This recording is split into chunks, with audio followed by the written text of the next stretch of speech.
Tapi yang pertama mau gue tanya adalah soal yang paling baru nih, U17. Oke. Apa sih problem utama dari pembibitan di Indonesia gitu terkait U17 ini? Kalau gue bilang lebih nggak niat ya. Lebih nggak niat justru?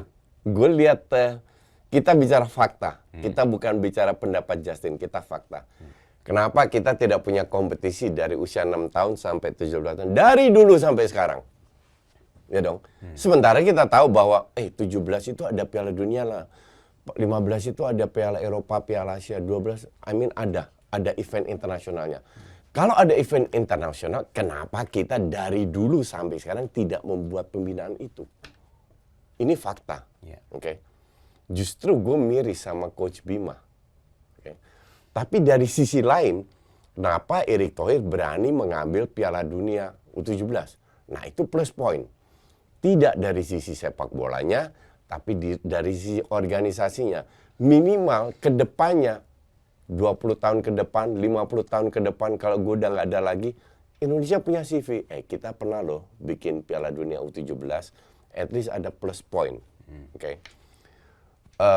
Banyak hal yang bisa kita dapatkan dengan menjadi tuan rumah. Exposure dari orang yang belum tahu Indonesia itu di mana, mendatangkan mereka. Mungkin gaungnya tidak sedahsyat U20. Gue sangat kecewa waktu U20 dan gue bikin interview sama Denny Sumargo, 3,5 juta yang nonton. Ya gue ngomong apa adanya.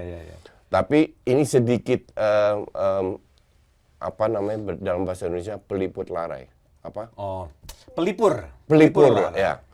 Jadi ya oke lah, U17 gaungnya tidak sedahsyat itu, cuman at least kita punya lah. Dalam arti dalam industri sepak bola sekarang ini di dunia, mereka itu cari pemain udah dari usia muda. Dan ini ajangnya. U15, U17, U19. Jadi akan banyak scouting datang. Siapa tahu ada yang bagus dari pemain kita. Siapa tahu, ya you never know. Jadi promosi teknis dan non teknis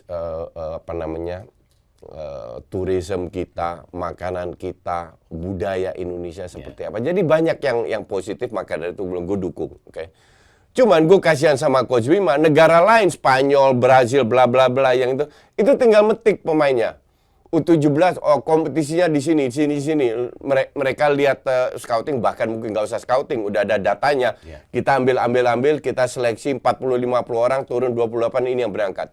Lah Bima, dikasih, gue nggak tahu dikasih sama si Hamdan, yang kebetulan gue kenal juga. Dia kan asisten, dia orang Menpora, yang punya banyak database. Hamdan kalau nggak salah bilang 350. Dalam hati gue, gila loh, waktu tinggal berapa bulan, lu harus seleksi orang yang lu nggak kenal sama sekali, yang mungkin nggak bisa bahasa Indonesia, dan gue yakin mayoritas dari pemain U17 nggak bisa bahasa Indonesia juga. Gimana komunikasinya? Akhirnya puyeng juga kan. Sampai Coach Bima bilang, ya gue nggak mau lagi menyeleksi pemain yang berdasarkan video dan lain-lain. Gue percaya dengan kapasitas Bima Sakti, satu. Kedua, dia bukan tukang sulap, oke? Jadi mohon kepada para penonton, pecinta sepak bola, jangan terlalu punya banyak harapan lah. This is just not fair. Jadi tujuan kita ikut Piala Dunia U17 ini lebih karena tuan rumah dan lebih mendukung non sepak bolanya.